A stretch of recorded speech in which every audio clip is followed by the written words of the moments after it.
Open-mindedness. The ability to look past yourself, the ability to look past just today, the ability to go past thinking that you are the know-it-all, the ability to assume that there is more to learn, the ability to understand more than one perspective and be able to tolerate more than one opinion.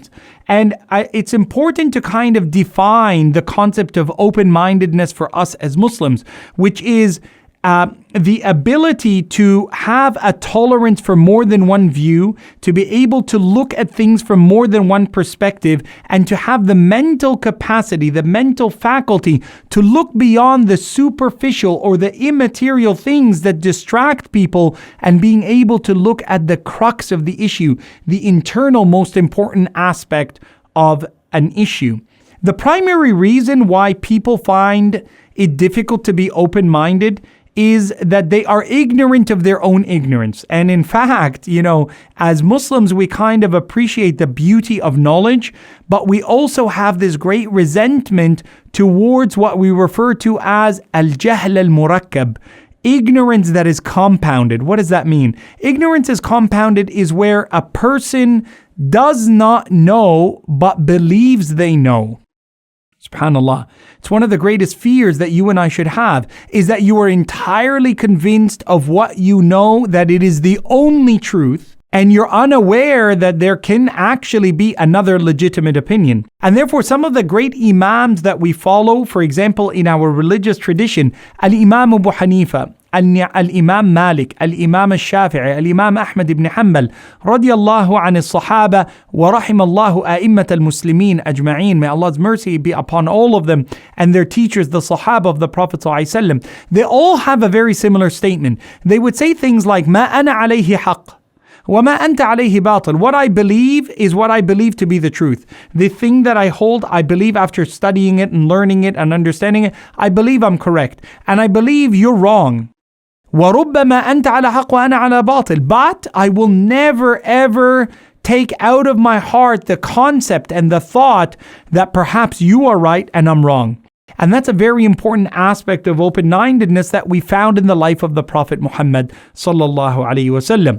The Prophet ﷺ was willing to engage with people, and he tells us sallallahu alaihi wasallam, حَدِّثُ النَّاسَ عَلَى قَدْرِ عُقُولِهِمْ, that when you speak to people, speak according to what they can understand, and approach people in a way that they can understand what you have to say, because you don't want people to have a narrow-mindedness that is a result of our fancifulness in word. One man came to the Prophet sallallahu alaihi wasallam and he said, O Messenger of Allah, I don't know how to ask Allah in the way that you and your Sahaba Abu Bakr, and you guys are very eloquent. I'm not very learned. I don't know how to ask Allah for the things that I want. So the Prophet ﷺ said, well, what do you say? He said, I say, Allahumma inni as'aluka al-jannah.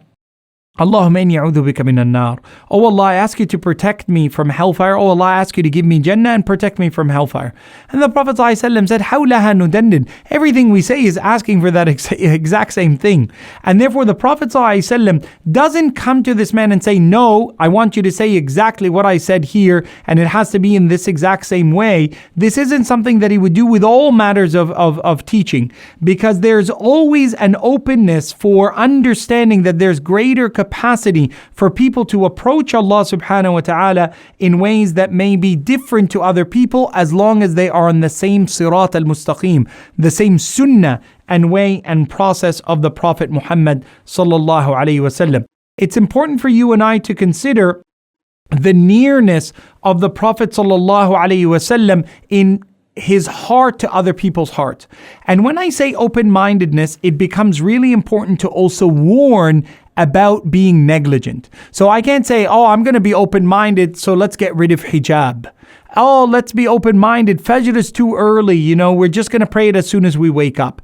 Let's be open-minded as Muslims. How else are we going to get to know each other? We need to date a little bit more and need to experience a dating culture and lifestyle within our communities. Oh no, we need to be more open-minded does not mean that we need to be people who bring about a negligence of our dealings and our treaties that we have as Muslims in our ibadah, in our akhlaq, in our teachings that were taught to us by the Prophet Muhammad sallallahu alaihi wasallam. There is a direct balance and a barrier between being open-minded and being a person who's watering down faith. Do not ever assume that being a person of open-mindedness is an assumption that I can change what I like and not like from the Quran based on my mindset. No, in fact, what it means is that you seek to understand the teachings and the rulings that Allah has set in the Quran through the path and framework and the habit of the Prophet Muhammad sallallahu alaihi wasallam. The greatest way of understanding the Quran is not your mind, is in the practice of the Prophet sallallahu alaihi wasallam. The practice of the Sahaba, the practice of the early generations. They're the ones who codified, set, and made the standard of our deen. And therefore, one of the greatest assault that has entered upon the Muslim Ummah of the Prophet ﷺ in recent times, in the most recent times of the last 200 years, has been that people seek to undermine the thawabit, the things that have always been common amongst Muslims. It was unheard of in our Ummah in the past and present that, the regulations that are taken as things that could be today of liberty about halal and haram and the sexual ethics and sexual immorality, that these are things can be undone with. But in fact, for us as Muslims, that the word of Allah is true, the word of the Prophet ﷺ is true, but we also appreciate that there are things that are gray in the middle. So the Prophet ﷺ gives us a code of conduct. He says, Al-halalu bayyin. That which is permissible is clear. وَالْحَرَامُ بَيِّن. That which is haram is clear. وَبَيْنَهُمَا أُمُورٌ. In between the clear and the clear on the other side are things that مُشْتَبِهَ, مُتَشَابِهَ, things that are ambiguous. A person who isn't trained in Islam is not able to sift through it. And the Prophet ﷺ tells us to go, فَاسْأَلُوا أَهْلَ الذِّكْرِ.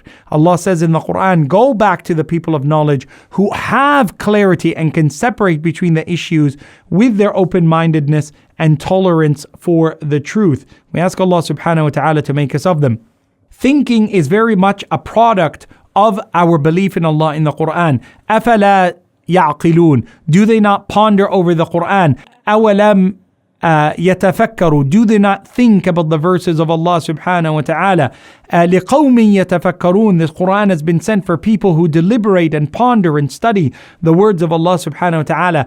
Unending mention in the Quran about the importance of thought and logic and learning and teaching.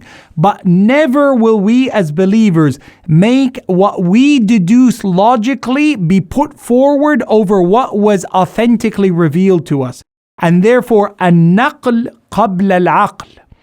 That which was revealed is always the standard of our practice, not what we understood of it as being a logical understanding.